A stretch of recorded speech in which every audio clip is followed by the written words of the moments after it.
congolais ne contribue que de 4 à 5% au produit intérieur brut et ne représente qu'1 à 2% des exportations. C'est pour cette raison que le gouvernement a décidé de donner une réponse à la question alimentaire et nutritionnelle des populations en lançant le projet d'appui au développement de l'agriculture commerciale. Financé à hauteur de 100 millions de dollars américains par la Banque mondiale, ce projet sera exécuté sur 5 années.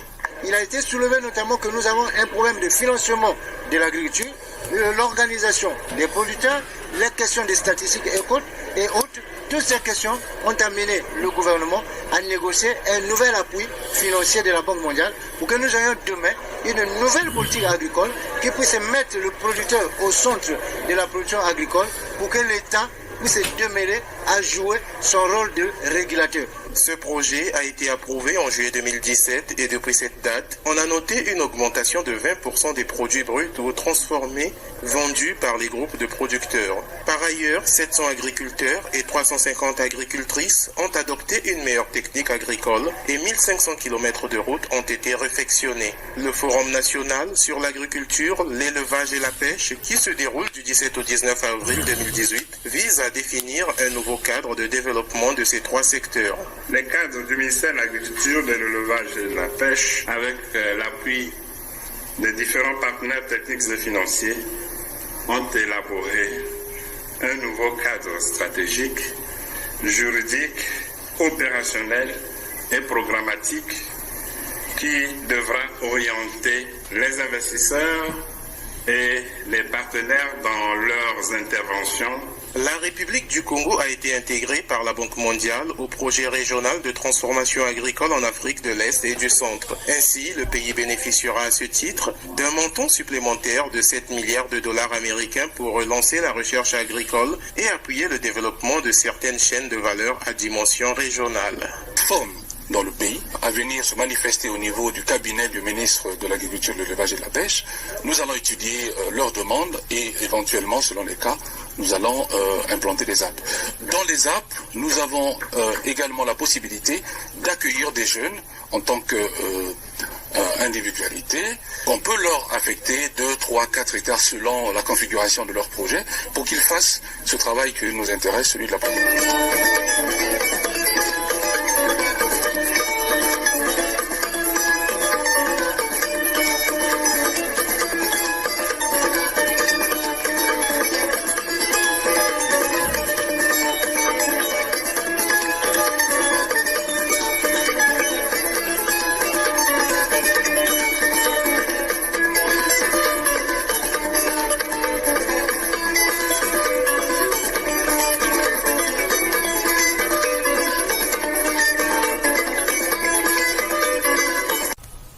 Ok, bonjour la famille. Bon, donc il y a eu ce débat pour savoir entre le projet PDAC, c'est le projet de financement des entrepreneurs agricoles, hein, pour qu'ils puissent développer l'agriculture, et le projet actuel du ministère qui s'appelle ZAP. Donc c'est un projet qui permet aux jeunes de bénéficier des facilités du ministère, donc d'avoir même des terrains, de bénéficier des fourrages pour avoir de l'eau, de l'accompagnement et tout ça. Ok, donc c'est quoi le bémol dans ce projet? Pourquoi c'est un projet à la base qui est louable, hein?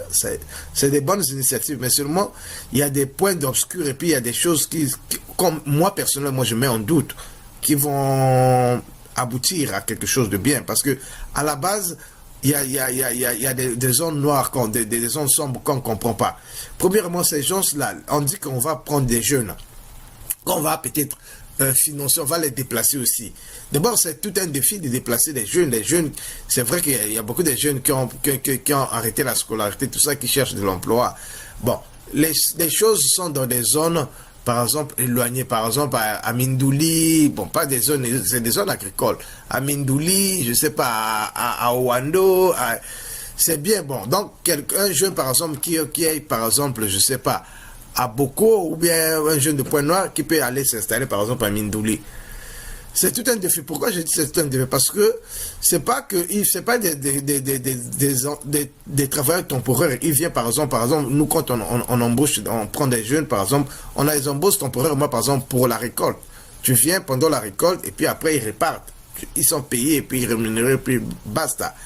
Mais là, on fait déplacer les jeunes pour qu'ils puissent s'installer là. Parce que le projet, on va lui donner par exemple 4 hectares. Donc il est obligé d'être là pour faire le suivi de son projet.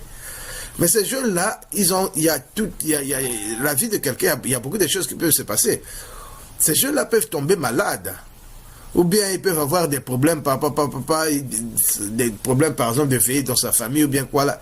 Il peut décider, par exemple, d'arrêter le projet en cours de chemin, ou bien encore de répartir dans son milieu initial, ou bien encore même d'utiliser l'argent du projet à ses propres besoins, pas ses propres besoins, mais il est dans le contraire. Par exemple, il y a un problème de maternité, là, un bébé qui vient de naître.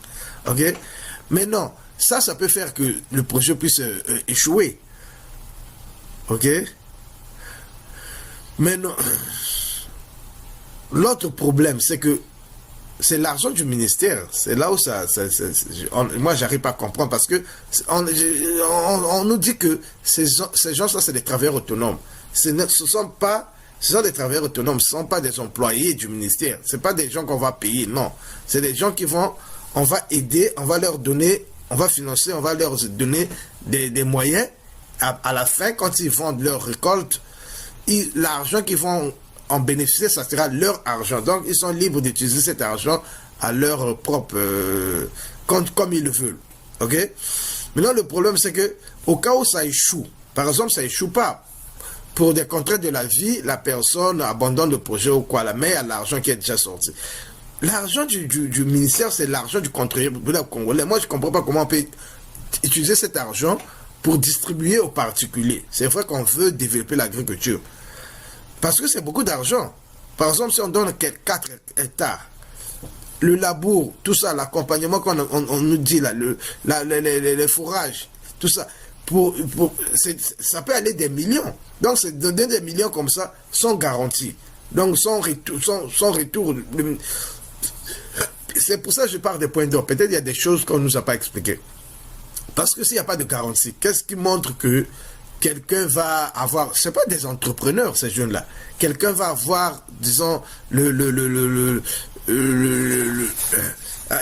va avoir le sérieux de dire que non, c'est de l'argent que je dois utiliser à bon escient. Non, parce qu'il n'y a pas l'obligation, il n'y a pas de garantie.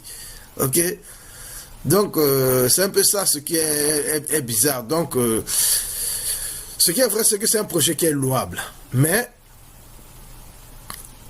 le PDAC, on travaille avec les entrepreneurs. Tu dois montrer, pour le projet de financement des entrepreneurs, tu dois montrer que tu as un dévouement pour l'agriculture. Et puis que tu es quelqu'un de sérieux.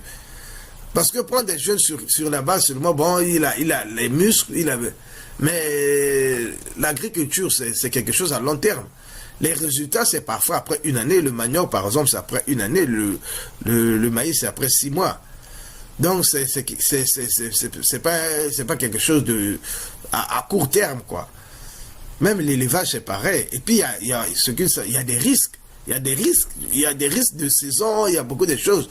Tu peux espérer avoir telle récolte et puis tu tombes parfois, avec le maïs, parfois, nous, on est tombé à moins d'1 hectare. Tu trouves 3 sacs, tu trouves parfois 10 sacs. Tu vois, sur 1 hectare, moins d'une tonne. Or, c'est des choses que si, par exemple, c'est l'argent qu'on a mis et que ça va... Parce que le risque de... C'est l'argent du contribuable. Ça devait pas se retrouver aux mains des particuliers. Je pense comme ça, gratuitement, comme ça, quoi. Hein? S'il y a des gens, par exemple, qui pensent que j'ai pas raison de penser ainsi, bon, écrivez dans les commentaires, essayez un peu de m'expliquer comment le ministère va se couvrir au cas où ça échoue. On crée des fourrages, oui, des fourrages dans une zone, 100 hectares. On donne des 4 hectares, 6 hectares, dit aux gens, plantez, récoltez, vendez, c'est pour vous. On leur emmène des machines. La personne a sa fille qui est malade, il prend cet argent qu'il a vendu, par exemple, son maïs, ses sacs de maïs, il prend l'argent, il met, par exemple, dans la santé de sa fille. au final, comment on va justifier ça? Qui va perdre? Les semences coûtent cher. Pour 1 hectare là, de maïs, ça prend 20 kilos de semences. 20 kilos. Le kilo de semences, c'est à peu près 3000, le kilo 3500. Si c'est des maïs qu'on utilise, les maïs jaunes hybrides là, 3500. Multiplier 3500 fois 20. Ça, c'est pour 1 hectare. Si quelqu'un, on lui donne des semences de 4 hectares. Donc, c'est seulement les semences, c'est déjà des millions. Le labour de l'hectare, labour plus pulpe, ça te prend 50 000, le tracteur, parce qu'il y a le gasoil, tout ça. Donc, à peu près 100 000 pour ça, 4 hectares. Tu vois, on donne tout ça aux gens gratuitement. Bon, je ne sais pas, peut-être c'est ça, je dis, le point d'ombre. Peut-être que nous autres, on a mal compris. Peut-être qu'il y a des choses qu'eux doivent, en retour, ils doivent donner au gouvernement, au ministère. Sinon, j'ai du mal à comprendre. Parce que quelque chose qu'on donne gratuitement, ça pousse les gens aussi à être un peu à la paresse, quoi. Donc, et aller au filet, quoi. Bon, tu vois. Donc, nous, on pense que il va falloir réfléchir bien sur ce projet. Mais comme on le dit, qui vivra verra, on verra que ce que ça va donner dans 3 ans, dans 2 ans, on va voir. Ok, c'était tout, c'était un peu mon point de vue sur le projet ZAP. À la base, c'est un projet louable. Ok, bien des choses à vous, c'est toujours votre humble serviteur, le docteur Geoffroy Baudelaire Empire. Je vous dis bye.